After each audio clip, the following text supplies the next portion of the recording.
Hi, good afternoon. Welcome back to Bernama Mobile Studio for this hour. We are still being here at Langkawi International Convention Center for the AMME-18. And at this hour, we got our Secretary General from the NRES, or the Natural Resources and Environmental Sustainability. We got Dr. Ching Thoo Kim, and thank you, Datuk, for being here with us. Thank you for inviting us as well. Okay, Datuk. Firstly, could you please, tell us more about NRES? What is NRES responsibility? NRES, or as you rightly mentioned, stands for Ministry of Natural Resources and Environmental Sustainability, in short, right? NRES has been tasked to look into or to manage two important industry or segment, you need be right. One, natural resources. In this sector, we are tasked to look into, among others, land management. Okay? Because we have one department under NRES is we call it the Federal Land Commissioner, or in Malay is PTP. That tasked to safeguard all government land. Okay. Or in short, the guardian of government land, I would say. Suruhanjaya Tanah Malaysia. They call it Persujara Tanah Persekutuan. Okay. Federal Land Commissioner. Okay. One. Right. The other aspect that also come under this sector is in terms of wildlife. Yeah, we have the penelitian with us, right? Wildlife is important things that signifies the balance of ecosystem. Okay. Right? That's why you heard, I think, recently there are a lot of reports on roadkill involving wildlife. Alright. Elephant, tiger. That is wildlife. I give you two more examples. The other aspect that come under this sector as well is on minerals. Okay. Now the top of the town is that the rare earths, or REE, rare earth elements, right? So this sector also manages the rare earth industry, mineral industry in general, right? And last example that this sector also manages the boundary between state in Malaysia and so international boundary, like Malaysia with Thailand, we have in the Godok River, Malaysia with Indonesia, Malaysia with Brunei. So in short, this come under the sector of Sumber Asli, or natural resources. The other sector is very much on environment. Okay. So environment, when we talk environment, we always refer to air pollution, marine pollution, land pollution. And this is the main role of Department of Environment, or just in Malay, right? That one thing. Now, this sector also is tasked to look into issues related to climate change. You know, the impact of climate change is real. Example, we have intense rains, severe droughts, and incident of sea level rise. Okay. This is because of the global warming that happening and climate change. And this sector also is tasked to look into issues like biodiversity loss. Okay. On that matter, I would like just to mention some issue that we ought to forget is about biosafety. It refers to the living modified organism and also GM food in the form of corn or that we import, right? It contains modified organism, right? This basically what the sector does on that. That overall, right? Okay. Of course, we have the other management units that in charge of finance, human resources. That is almost the same for all the ministries. So it is simply put to say that which is NRES is a very, very crucial ministry in Malaysia. Okay. Datuk, given that the 18th ASEAN Ministerial Meeting on the Environment, or AMME-18, is currently underway here in Langkawi, what are the key objectives would you like to highlight from Malaysia's perspective during this meeting? Okay. And these meetings, if I could summarize that, it has four important outputs. that will be decided and concluded within today and tomorrow, and right to the 4th of September. Number one is ASEAN is going to issue a joint statement on climate change. Okay. Right. Why climate change is important, right? As you know, ASEAN region is one of the region that is very vulnerable to the impact of climate change. We have recently the floodings happening in Thailand, in Malaysia, and certain area also facing issues of severe drought. Okay. Here is, for example, right, because of open burning that's happening, right? That important thing that for us to issue one common stand, right, joint statement to be brought to the COP meeting in Belém, Brazil in November this year. Okay. Right. Okay. Number one. Number two, there will be also a statement on ASEAN agreement on transboundary haze and pollution. Right. The meeting is currently still ongoing. How ASEAN could come together as a bloc or as a unified force to fight transboundary haze, right? That affects almost ASEAN country every year, right? The other output that we foresee, that we expect is important, is this is something that Malaysia would like to put forward, is to have an ASEAN bloc for climate negotiation. In short, we call it Group C, right? We deliberated the issue on this morning, right? And this idea came from Malaysia as the ASEAN chair. Okay. We argued in the meeting that in the climate change negotiation, the ASEAN voice seemed to be absent, right? As compared to other blocs, like the EU bloc, for example, the G77, right? So we ought to think that this is a time for ASEAN voice to be heard more prominently. Okay. That's why we proposed for the meeting to adopt such group. Nevertheless, several ASEAN member states have their own conservation on that. So this matter will be further discussed in the ASEAN working group on climate change later. I think that is important output that we would like it to be debated in this AMME meeting. Okay. Right. And Dato, let's talk about key environmental priorities. What are the ministry top priorities for natural resources management and environmental sustainability for the next few years? Okay. I just give a few examples of top priority. Number one is to combat e-waste. Okay. Electronics waste, right? As we read from the newspaper recently, right? Malaysia has been regarded as the dumping ground of such waste that came in to various port. Mainly is from port, right? And why is it so important, right? Our concern is on the illegal importation of e-waste. Okay. That came in illegally, and it goes to the illegal factory, right? Okay. So if this matter is not properly managed, it might create a big issue for us. Secondly, we are also concerned about plastic waste, right? And why it's so important, right?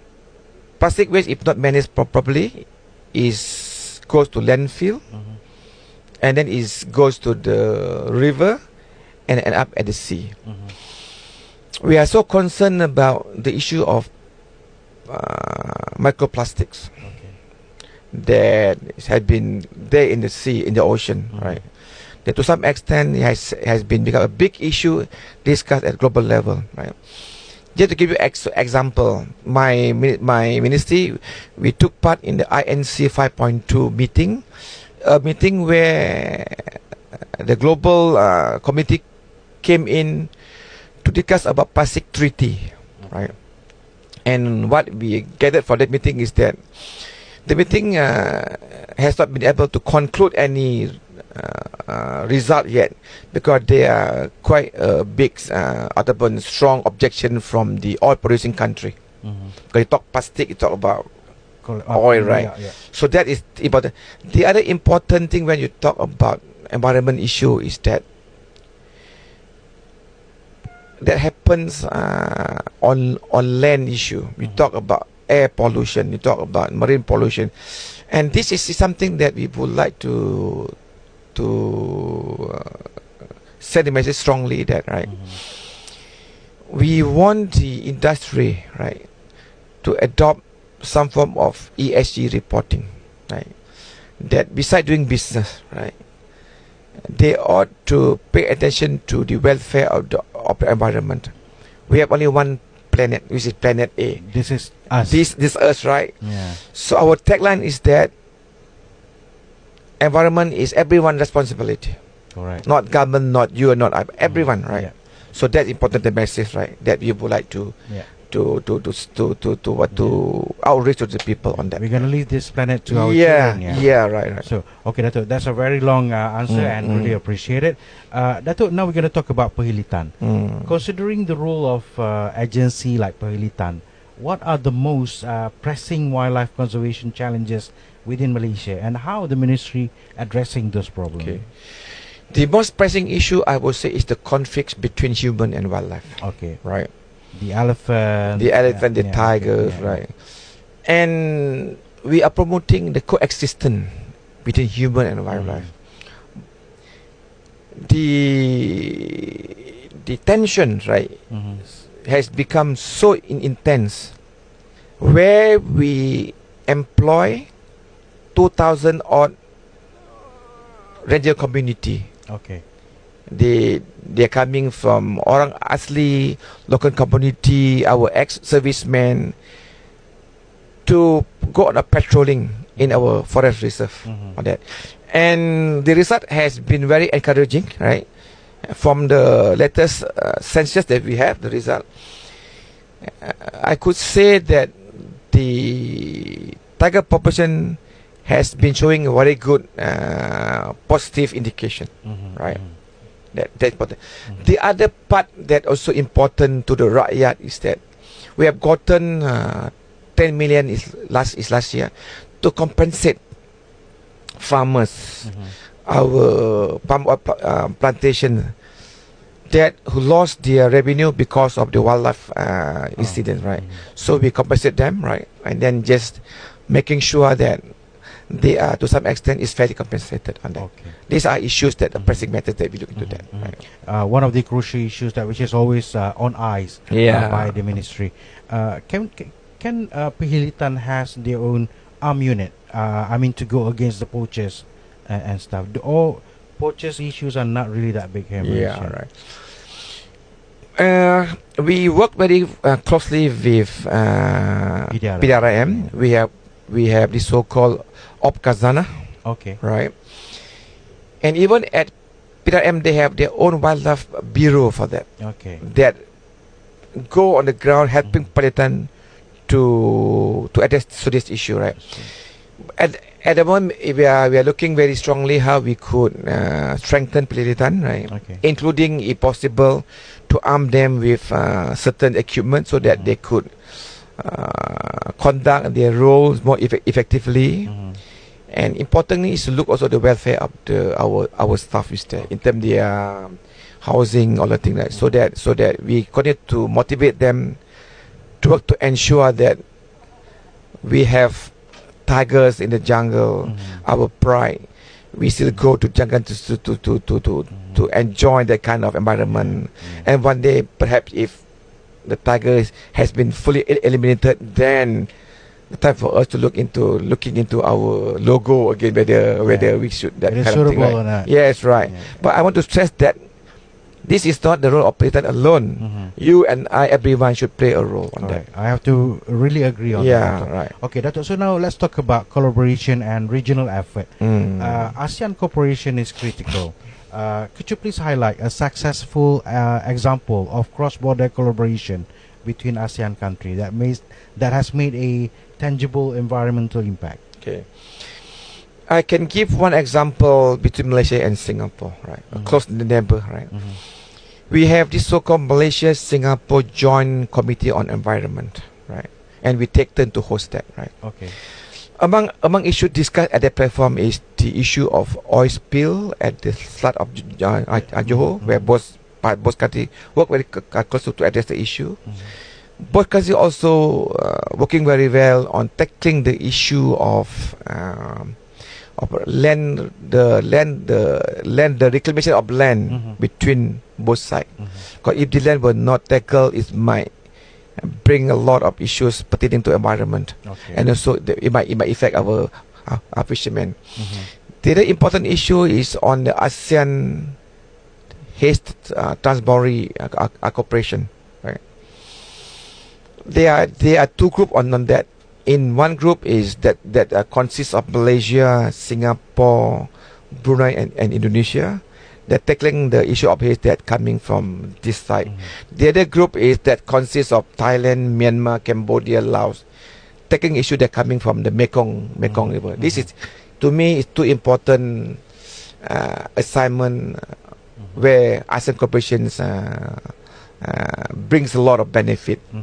And this thing also will be discussed in AMME-18 here in Langkawi as well. And talking about ASEAN, we are a huge block of cooperation, and our forest itself is the lung of the world. Yeah. Right. Sir, looking forward, what innovation or policies shift do you envision that could transform Malaysia's approach to sustainability and resourceful management? Number one, in the era of climate change, that's people talking about it, right? Yeah. We have enacted the climate change policy 2.0. That will give us a kind of broad direction on how we could address climate change and put that into a national development policy. Number one, we are now in the midst of drafting a national climate change bill. This bill is important to show our commitment that we are part of the UNFCCC members on that. And we expect this bill will be brought to Parliament anytime soon. Right? That important thing. And under that bill, there are many clauses that goes also to support the government ambition. One, our target to achieve net zero by 2050. Second, our national determined contribution that we would like to reduce 45% of our GHG by the year 2030. And why it's so important, right? It would support our ambition toward a low carbon economy. And also the low carbon mobility. That all about these two important policies that we put forward. Right. Datuk Dr. Ching, looking forward, what innovations or policies that you have been envisioned, we hope is gonna enlarge the strengthening of Malaysia's diversity. But on a personal note, Datuk, what inspired you to continue driving environmental sustainability in Malaysia, Datuk? I'm very practical person, right? I don't envy some initiative that would require billion-dollar investment. I would strongly share one thing, right? Something you and I as a citizen could do immediately. For example, right? Maybe when we step down up from this one, we say to ourselves, I start from today, I will not use plastics bag anymore, right? I will, if I will go to pasar malam or supermarket, I will carry my own shopping bag, which is recyclable plastic bag.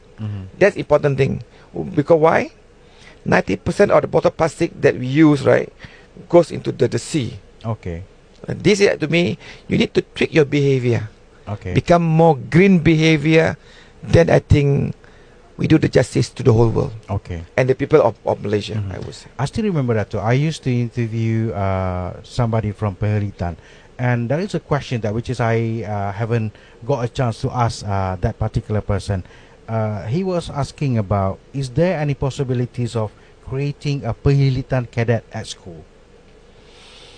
I open to that discussion. I think it's good, right? We have cadet during our time in school, right? and we have Rakan Alam is Alam Sekitar for just time, right. At that time, yeah. I'm strongly support that proposal idea, and I think why not?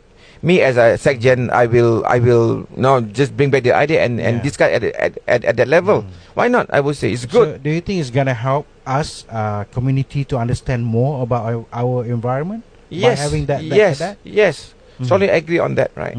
This is about environment. This is about SEPA, right? Yep, correct. Yeah. Okay. So because as you were saying earlier about the community need towards together. Exactly. So Datuk, thank you for being here with us. Thank you for your time. I know you are busy, but this is one of the good things that which is happening here.